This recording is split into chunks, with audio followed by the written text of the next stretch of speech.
Subscribe कीजिए loan deals channel को और बेल आइकन बटन को दबाना ना भूलिए ताकि लेटेस्ट वीडियो आपके पास सबसे पहले पहुंचे। Hey guys, welcome back to my channel loan deals.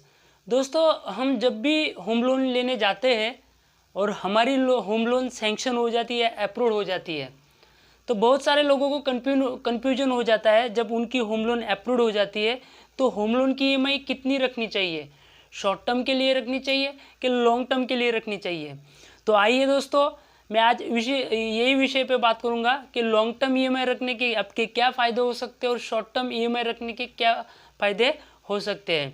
दोस्तों, अगर आप मेरे चैनल पे नए हो तो प्लीज़ मेरे चैनल को सब्सक्राइब जरूर कीजिएगा और साथ ही में बेल आइकन बटन जो दिया हुआ है उसको भी दबा दीजिएगा ताकि मेरा जो भी नया वीडियो आए उसका नोटिफिकेशन आपके पास सबसे पहले मिलता रहे।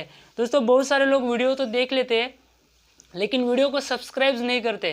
दोस्तों, अगर आपको मेरा कंटेंट पसंद नहीं है तो एटलीस्ट मुझे कमेंट में लिख कर तो भेजिए कि आपका कंटेंट हमें क्यों पसंद नहीं, ताकि मैं अपने खुद में कुछ ना कुछ सुधार कर सकूं। तो आइए वीडियो शुरू करते हैं। तो दोस्तों, जब भी आप होम लोन लेते हो तो जितनी भी एनबीएफसी कंपनियां हैं, ये नेशनलाइज बैंक है या मल्टीनेशनल बैंक्स है, आमतौर पे सभी बैंकें 15 साल से लेकर 30 साल के बीच में जो भुगतान समय देती है वो 15 साल से 30 साल के बीच में देती है।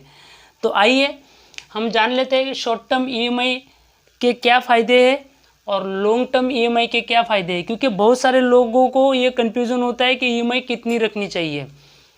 तो दोस्तों, अगर आप लॉन्ग टर्म के लिए ईएमआई रखते हो तो लॉन्ग टर्म के लिए आपको 20 साल या 30 साल तक आप लॉन्ग टर्म के लिए होम लोन ले सकते हो। तो अगर आपने लॉन्ग टर्म के लिए होम लोन ली है तो सबसे बड़ा फ़ायदा होता है लोन एलिजिबिलिटी का।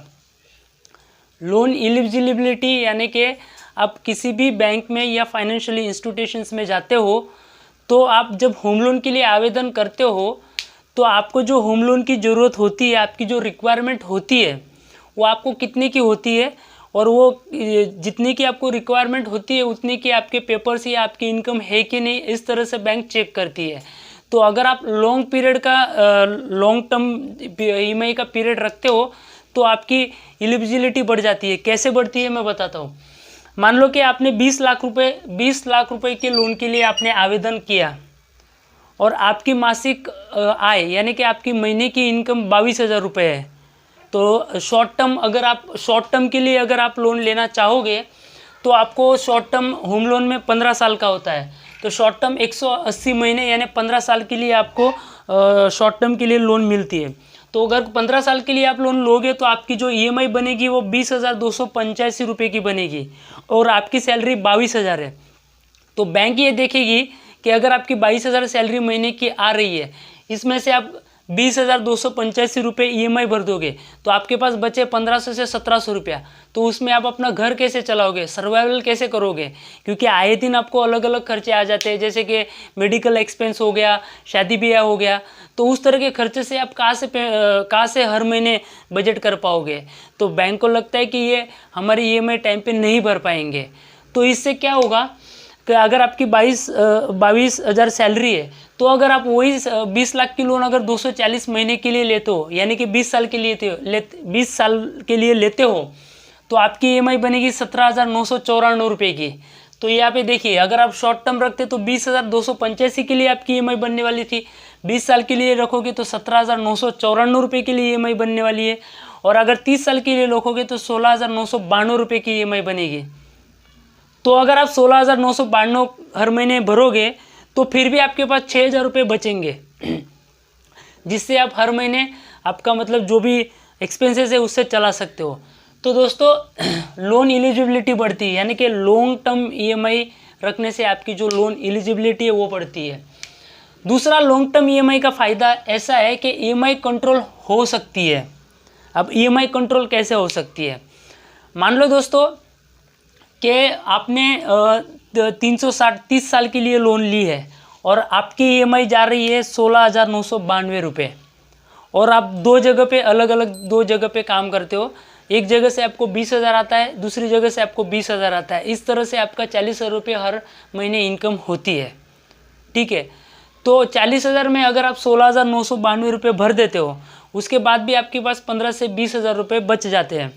तो आपको लगता है कि नहीं अभी मुझे दूसरी जगह की किसी प्रकार की लाइबिलिटीज़ है नहीं, तो मुझे ये 16,992 की जगह मुझे अपनी EMI बढ़ा लेनी है, या फिर मुझे जितना हो सके हर महीने प्रिंसिपल में मुझे अमाउंट जमा करनी है, तो वो आप कर सकते हो। यानी कि 16,992 की जगह पे आप 20,285 का EMI रख सकते हो। अगर आप बैंक में आवेदन करोगे कि भाई मुझे मेरे 16,992 की EMI है, लेकिन मुझे अपनी EMI बढ़ानी है, या फिर मुझे प्रिंसिपल में जो रकम है वो मुझे हर महीने भरनी है, तो बैंक ये जो प्रोसीजर है वो आसानी से ले लेते हैं। क्योंकि आते हुए लक्ष्मी को कौन ठुकराएगा, बैंक तो यही सोचता है कि हमारा जो हमने जो कर्जा दिया है या लोन दिए वो जल्द से जल्द रिपेमेंट हो। लेकिन मान लो कि आपने शॉर्ट टर्म के लिए लोन लिए और आपकी EMI 20,285 है, ठीक है, और आप महीने के मान लो 30,000 रुपये कमा रहे हो, दो जगह से आपके 15,000 रुपये आ रहे हैं, और मान लो कि दो जगह के वजह से आपका एक जगह का काम बंद हो जाता है और एक जगह से आपको सिर्फ 15,000 रुपये आ रहे हैं और आपकी EMI हो रही है 20,285 रुपये की, तो 5,000 रुपये के हर महीने आपको बाहर से कर्जा उठाना पड़ेगा। लेकिन अगर आप बैंक के पास जाओगे और बैंक को बोलोगे कि मेरी EMI कम कर दो, तो शायद ये EMI कम करना बहुत ही मुश्किल है और इसकी प्रोसीजर बहुत ही हार्ड है। लगभग बैंक EMI कम नहीं करती। लेकिन अगर आपकी EMI कम है और उसको आप बढ़ाना चाहोगे तो वो आसानी से बढ़ जाती है। अगर आप नहीं भी बढ़ाना चाहोगे, जो एक्स्ट्रा अमाउंट है वो आप प्रिंसिपल में भर सकते हो। अगर आप वो प्रिंसिपल में भरोगे तो ऑटोमेटिकली आपका इंटरेस्ट जो है वो कम हो जाएगा। तो इस तरह से EMI कंट्रोल लॉन्ग टर्म के लिए हो सकती है। तीसरा लाभ लॉन्ग टर्म EMI का टैक्स में बेनिफिट मिलता है दोस्तों। आपको टैक्स एक्ट 80C के हिसाब से 1.5 से 2 लाख रुपए का आपको सालाना टैक्स में बेनिफिट मिलता है। फिर वो निर्भर करता है आपकी लोन कितनी ज़्यादा है, तो वो ज़्यादा लोन के हिसाब से अगर आप होम लोन जितनी ज़्यादा चलाओगे उतने दिन के लिए आपको टैक्स में बेनिफिट मिलता है। दोस्तों अगर हम दोनों की बात करें, शॉर्ट टर्म और long term, short term EMI और लॉन्ग टर्म EMI की अगर हम दोनों की बात करें, compare to short term loan EMI में सिर्फ एक ही आपका बेनिफिट होगा कि आपको जो इंटरेस्ट है जितने दिन, मतलब जितने ज़्यादा आप रखोगे उतने दिन के लिए आपको ज़्यादा इंटरेस्ट भरना पड़ेगा। तो शॉर्ट टर्म के लिए इतना ही है कि आप शॉर्ट टर्म के लिए ही इंटरेस्ट पे करोगे। अगर ज़्यादा रोकोगे तो ज़्यादा दिन के लिए आपको इंटरेस्ट पे करने की ज़रूरत नहीं होती है। तो शॉर्ट टर्म EMI रखने का सिर्फ एक ही फ़ायदा होता है।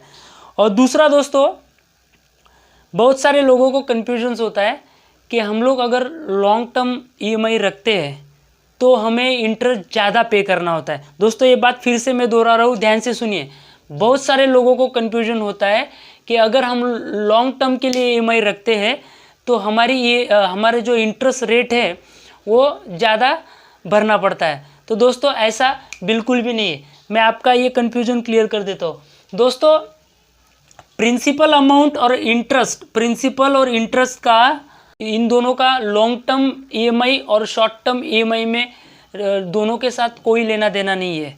क्योंकि दोस्तों उदाहरण के तौर पे हम समझ लेते हैं। दोस्तों अगर आपने 20 लाख रुपए के लिए 20 लाख रुपए की लोन 9% के हिसाब से 15 साल के लिए ली है, तो दोस्तों 15 साल के लिए अगर आपने EMI लिए तो आपको 9% देना है। जैसे कि आपके पहले महीने में आप इंटरेस्ट पे कर रहे हो 15,000 रुपया फर्स्ट महीने में, तो 9% के हिसाब से पहले महीने में आपको 15,000 रुपये देना पड़ा। तो यही अगर 20 साल में देखोगे तो यहाँ पे भी आपको 15,000 ही इंटरेस्ट लगेगा। यही अगर 30 साल के लिए देखोगे तो आपको 15,000 ही इंटरेस्ट लगेगा। ठीक है, तो दोस्तों अगर तीनों में आप कंपेयर करो तो आपको 9% के हिसाब से अगर आपने 15 साल की रखी तो भी आपको 15,000 पहले महीने में इंटरेस्ट पे करना पड़ा। 20 साल में रखा तो भी आपको 15,000 ही इंटरेस्ट पे करना पड़ा, और 30 साल के लिए रखा तो भी आपको 15,000 ही इंटरेस्ट पे करना पड़ा। तो दोस्तों पर लॉन्ग टर्म EMI में आपका इंटरेस्ट कैसे बढ़ेगा, तो स्वाभाविक ही दोस्तों, अगर आप 10 साल के लिए लोगे तो बैंक आपसे 10 साल के लिए इंटरेस्ट लेगी, ना कि बल्कि 15 साल के लिए लेगी। तो अगर आप साल बढ़ा देते हो तो साल का इंटरेस्ट तो देना ही है आपको। लेकिन वो अगर बैंक ने 9% बोला है तो वो 9% के हिसाब से ही जो एक्स्ट्रा आप एक्स्ट्रा साल रखते हो तो 9% के हिसाब से ही EMI आपको देनी है, ना कि बल्कि ये 9% में वो अगर आप ज़्यादा EMI रखोगे तो आपको 9% के बदले आपको 10% दे देगी। हाँ, अगर RBI के रेट बढ़ते तो आपका रेट बढ़ेगा, अगर RBI के रेट घटते तो स्वाभाविक है आपका रेट भी घटेगा। तो इस तरह से एक चीज़ आप ध्यान में रखना कि प्रिंसिपल अमाउंट और इंटरेस्ट अमाउंट प्रिंसिपल और इंटरेस्ट अमाउंट का शॉर्ट टर्म EMI और लॉन्ग टर्म EMI से कोई लेना देना नहीं होता है। तो इस तरह से आपको बेनिफिट मिलता है। अब दोस्तों और एक चीज़ समझ लेते हैं हम।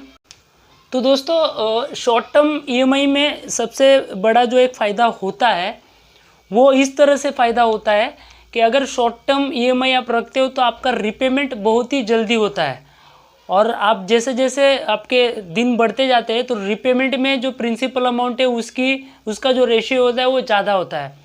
और लॉन्ग टर्म में आपकी रिपेमेंट होती है, उसमें प्रिंसिपल अमाउंट बहुत ही कम जमा होती है। वो किस तरह से होते हैं उदाहरण के जरिए जान लेते हैं। दोस्तों 20 लाख रुपए की लोन 9% के हिसाब से 15 साल के लिए अगर आप लेते हो, ये होम लोन में शॉर्ट टर्म कहलाता है। तो मान लीजिए आपने 20 लाख रुपए की होम लोन ली 9% के हिसाब से, तो 20 लाख का पहले महीने का आपका इंटरेस्ट 15,000 रुपया होगा। तो और प्रिंसिपल अमाउंट आपका 5,285 रुपया होता है। ये कैलकुलेशन करने के बाद बैंकें जो होती है उसका कैलकुलेशन करती है। तो वो होम लोन की EMI कैलकुलेशन होती है, उसमें हमें पढ़ना नहीं, हमें सिंपल भाषा में समझना है। तो 20 लाख की लोन 9% के हिसाब से अगर 15 साल के लिए रखे तो पहले महीने में 15,000 इंटरेस्ट आता है और प्रिंसिपल 5,285 रुपये आता है। तो पहले महीने का इंटरेस्ट 15,000 हुआ और ये 5,285 20 लाख में से माइनस हो गया। तो ये 5,285 20 लाख से माइनस हुआ तो उसके बाद रकम बची 19,94,714 रुपया। तो दूसरे महीने में आपको ये जो 19,94,714 रुपया है इसी को EMI इसी पे आपको इंटरेस्ट लगेगा। तो आपको इस पे इंटरेस्ट लगने के बाद दूसरे महीने का जो इंटरेस्ट है वो घट जाएगा, क्योंकि पहले महीने में 20 लाख रुपए को इंटरेस्ट लगा था, दूसरे महीने में आपको 19,94,714 रुपये के लिए इंटरेस्ट लगा, यानी कि दूसरे महीने में आपका इंटरेस्ट घट गया। तो इसी तरह से दूसरे महीने में भी आपका इंटरेस्ट घट गया तो यहाँ पे प्रिंसिपल अमाउंट आपकी बढ़ गई, यानी कि पहले महीने में प्रिंसिपल अमाउंट 5,285 थी, दूसरे महीने में 5,325 रुपया हो गई। यानी कि स्टार्टिंग के जब होम लोन लेते हो स्टार्टिंग के 1 2 3 जो EMI आते हैं वो EMI का उदाहरण मैं दोस्तों इस पे दे रहा हूँ। तो इस तरह से ये 2 महीने के बीच में आपका जो प्रिंसिपल अमाउंट है वो 40 रुपये बढ़ा। यहाँ पे ध्यान से देखो दोस्तों, यहाँ पे प्रिंसिपल अमाउंट आपका 40 रुपये बढ़ा 2 महीने के अंदर में 15 साल के लिए। अगर यही चीज़ 20 साल के लिए होती है तो 20 लाख का आपका मान लो इंटरेस्ट रेट 15,000 रुपये हुआ, पहले महीने का जो प्रिंसिपल है 2,994 रुपया, वो इसमें से माइनस करके 19,97,005 रुपया बचा। तो ये दोनों के बीच में आपको पहले और दूसरी EMI में 23 रुपया भरना, 23 रुपया प्रिंसिपल आपका जमा हुआ, जबकि 15 साल के लिए हमने काउंट किया तो 40 रुपया हुआ। ऐसे ही 30 साल के लिए हमने काउंट किया कि इंटरेस्ट रेट 15,000 रुपया तो आपका प्रिंसिपल अमाउंट 10,092 हुआ। तो दोनों में काउंट करें तो आपको 9 रुपया प्रिंसिपल अमाउंट भरनी पड़ी। तो दोस्तों तीनों में काउंट करो, जब होम लोन हो जाती है उसके पहले और दूसरे EMI के हिसाब से हमने ये एग्जाम्पल बनाया। तो दोस्तों पहले महीने आपको 40 रुपया ये पहले 15 साल के इसके ऊपर आपको 40 रुपया भरना पड़ा, 20 साल के लिए आपको 23 रुपया प्रिंसिपल अमाउंट भरना पड़ा और 30 साल के लिए आपको 9 रुपया भरना पड़ा। यानी कि अगर कुल मिला के देखो तो शॉर्ट टर्म में आप जितना शॉर्ट टर्म लोन रखते हो उसमें प्रिंसिपल अमाउंट आपकी ज़्यादा जमा होती है, और लॉन्ग टर्म में आपकी जो रिपेमेंट होती है उसमें प्रिंसिपल अमाउंट वो कम जमा होती है, क्योंकि वो लॉन्ग टर्म के लिए होता है। और स्टार्टिंग के 5 साल कोई भी होम लोन आप लेते हो तो शुरुआती दौर में 5 साल तक आपको ज़्यादा इंटरेस्ट ही ज़्यादा भरना पड़ता है। 5 साल के बाद आपकी ज़्यादा अमाउंट प्रिंसिपल अमाउंट में जमा होती है।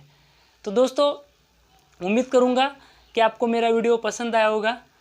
फिर मिलेंगे नए वीडियो के साथ, तब तक के लिए धन्यवाद।